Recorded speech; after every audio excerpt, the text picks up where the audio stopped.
beragama.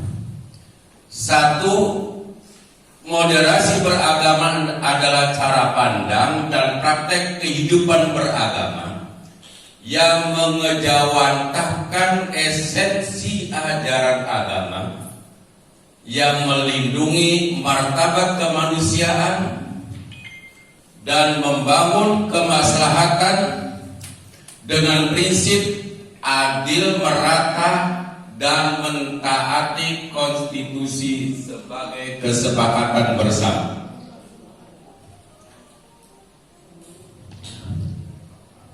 Ini konsepnya. Mentaati konstitusi sebagai kesepakatan bersama. Perlu disampaikan, yang dimoderasi itu apa? Saya yakin kalau yang berkaitan dengan moderasi semuanya sudah tahu. Tetapi yang dimoderasi ini apakah agamanya atau memang caranya? Kalau agamanya tidak perlu dimoderasi, Pak, sebab ini sudah benar. Tetapi cara beragama itu sendiri yang perlu disampaikan kepada masyarakat dengan apa? Dengan melalui sebuah moderasi. Jadi cara beragama, bukan agamanya yang dimoderasi. Sehingga di dalam moderasi ini ada 3 faktor yang harus disampaikan bagaimana yang harus dimoderasi. Jadi yang dimoderasi ini ada 3. Bukan kepada masalah pengamalan agamanya, tetapi yang dimoderasi adalah cara beragama. Kalau memang itu cara beragamanya apa? Sebab di dalam agama ini ada yang namanya formalistik, sekularistik, dan substansialistik.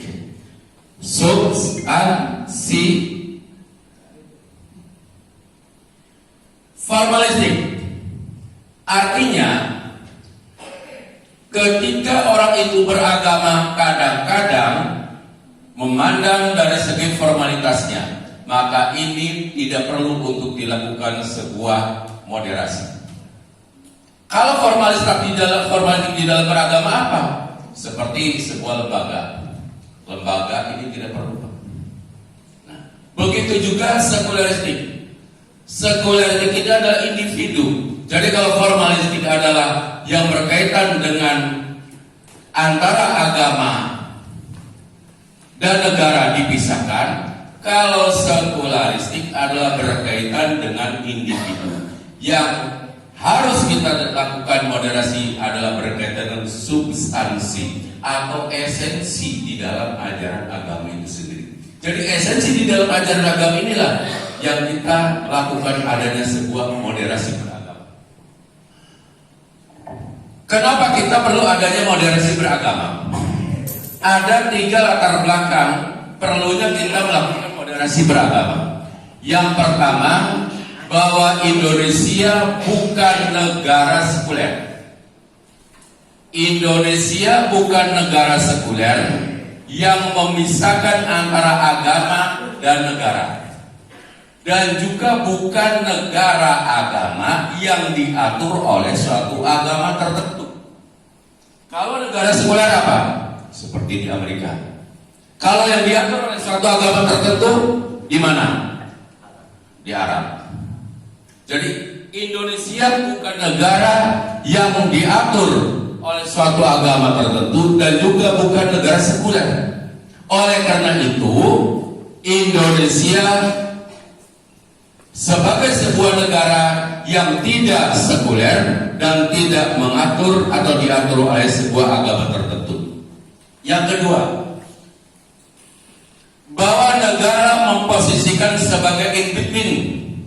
In between itu seperti apa? Artinya tidak terlalu tinggi dalam campur tangan urusan agama, tidak pula terlalu ke bawah, tidak terlalu mengikuti kepada aliran sekuler, dan juga tidak yang terlalu bawah. Sehingga di tengah-tengah ini namanya sebuah moderasi. Sehingga kalau di dalam orang yang terjadi sebuah perselisihan antara satu dengan lainnya, bagaimana sih mediasinya? Inilah yang namanya moderasi.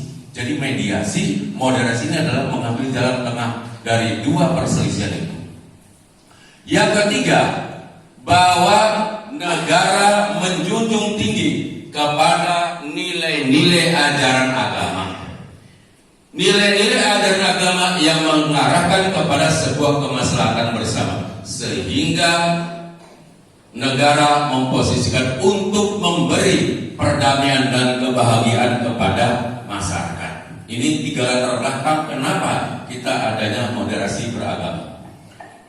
Kemudian indikator moderasi beragama itu ada 4 indikator moderasi beragama. 1 adalah komitmen kebangsaan cinta tanah air. 2, toleransi, anti radikalisme, akomodatif terhadap budaya lokal, cinta tanah air. Jadi nanti kita 2 kegiatan. Pertama adalah moderasi, 2 kebangsaan. Cinta tanah air, ada enggak dalilnya di dalam Al-Quran cinta tanah air itu? Sehingga ketika cinta tanah air, orang mengatakan cinta tanah air, tetapi ada sebuah paham yang memang adalah masuk dalam sebuah radikalisme.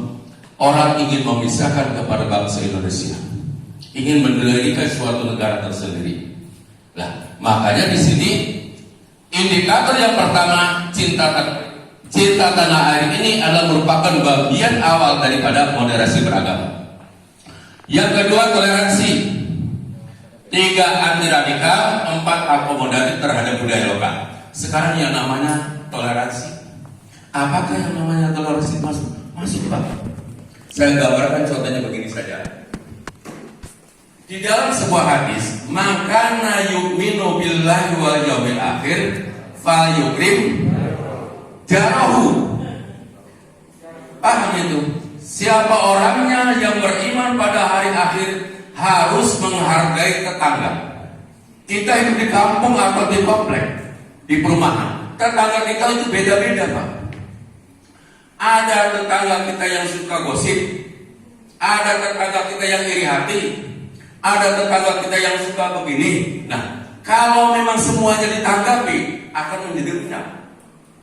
Sehingga yang namanya toleransi ini, bagaimana caranya kita mengolah supaya jangan sampai terjadi. Saya kasih gambar berikutnya. Ya. Ketika suami istri punya selera yang berbeda, yang suami tidak doyan pedas, yang istrinya doyan pedas. Ya. Yang istrinya doyan makanan pedas, yang suaminya tidak doyan makanan pedas.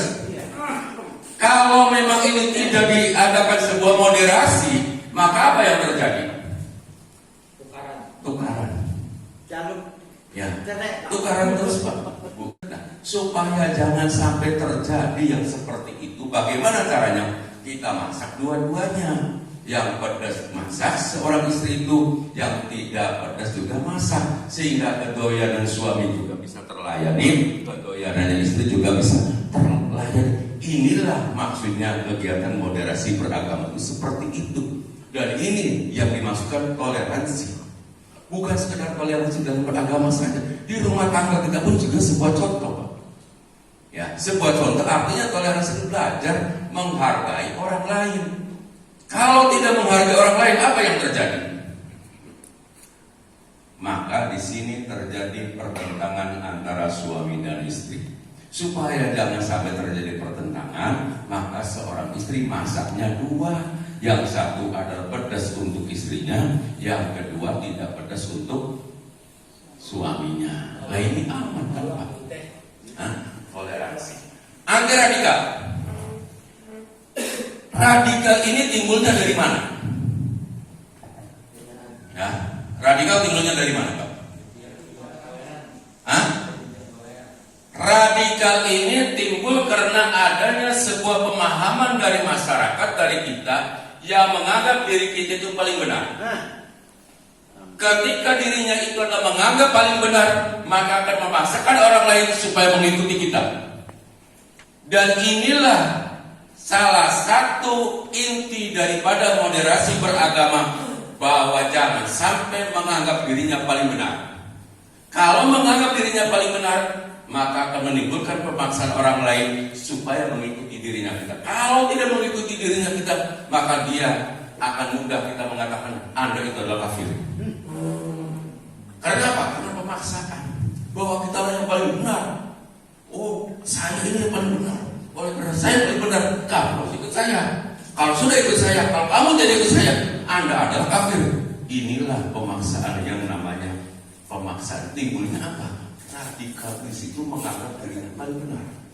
Sementara kalau orang menganggap dirinya paling benar, maka itu merupakan bagian daripada iblis. Iblis itu menganggap dirinya paling benar, Pak. Karena apa? Karena sifat sombong. Jadi orang sombong itu timbulnya menganggap dirinya paling benar.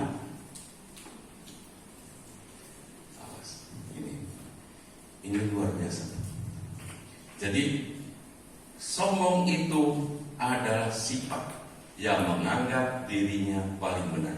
Ketika orang menganggap dirinya paling benar, maka itu adalah sifat sombong, dan sombong itu dari iblis. Ingat, ketika proses terjadinya Adam, Qala rabbukal malaikati ij'al fil ardi khalifah. Allah menyampaikan, tetapi di situ ada sebuah nota keberatan. Malaikat menyampaikan nota keberatan. Malaikat, saya akan menjadikan khalifah di muka bumi. Malaikat protes, Pak. Nota keberatan. Qalu ataj'alu fiha. Itu nota keberatan, Pak. Cuma kitanya saja kurang paham. Qalu ataj'alu fiha ma yufsidu fiha wa yasfiku dima. Itu nota keberatan dari para malaikat. Malaikat merasa keberatan ketika yang dijadikan khalifah itu adalah Adam, bukan dari bangsanya malaikat. Apa nota keberatannya? Bukankah aku termasuk orang yang mensucikan engkau, yang tidak pernah ini? Dan bukankah aku mengetahui bahwa karakter watak manusia suka bermusuhan dan mengalirkan darah? Itu nota keberatan. Apa jawabannya Allah? Qalu ataj'alu fiha man qala inni a'lamu ma la ta'lamun. Dan pokoknya laksanakan. Nah, apa? Setelah itu diberikan sebuah bekal. Adam itu diberikan dan diajarkan ilmu pengetahuan, sehingga dari ilmu pengetahuan itu maka kemudian dites oleh Allah. Silakan Adam jawab pertanyaan-pertanyaan ini. Semuanya dijawab dengan tuntas. Inilah qala inni a'lamu ma la ta'lamun. Ya Adam, sampaikanlah penjelasan. Akhirnya apa? Menerima. Yang tidak menerima adalah iblis. Karena apa tidak menerima iblis? Iblis adalah sombong. Nah, sombong inilah menganggap bahwa iblis dirinya paling benar. Jadi kalau di dalam moderasi beragama, intisarinya jangan sampai kita menganggap diri paling benar. Kalau kita menganggap diri paling benar, maka itu merupakan bagian daripada sifat takabur. Sifat takabur bagian daripada iblis. Nah. Kemudian akomodatif terhadap budaya lokal. Yang dimaksudkan akomodatif terhadap budaya lokal itu seperti apa? Apakah memang kita ada budaya lokal? Ada, Pak. Banyak ya kalau kita pelajari dalam masalah budaya lokal. Satu contoh misalnya, dakwahnya Sunan Kudus. Ketika di Kudus, ini adalah salah satunya bahwa karena masyarakat Kudus menghargai yang namanya sapi itu dijadikan sebagai sesuatu yang luar biasa. Makanya Sunan Kudus tolong kalau korban itu jangan pakai sapi, pakainya kerbau, sehingga di sana tidak ada yang namanya sapi, tidak ada yang namanya empat sapi, adanya empat kerbau, karena menghargai yang seperti itu dijadikan sebagai akomodatif terhadap budaya lokal. Kalau kita tidak akomodatif terhadap budaya lokal, apa yang terjadi? Maka terjadi memaksakan diri bahwa dirinya paling benar. Seperti tadi, menyatakan dirinya paling benar. Ini. Kemudian berikutnya, apa saja yang harus prinsip moderasi beragama? Ada 6. Sudah saya jelaskan. Tawazun, tasamuh, i'tidal, musawat dan surah. Tawazun bersikap tengah-tengah. Tawazun berimbang antara kepentingan dunia dan akhirat. Kemudian tasamuh, toleransi, dan berikutnya i'tidal, musawat dan surah. Ini 6 prinsip di dalam moderasi beragama. Berikutnya.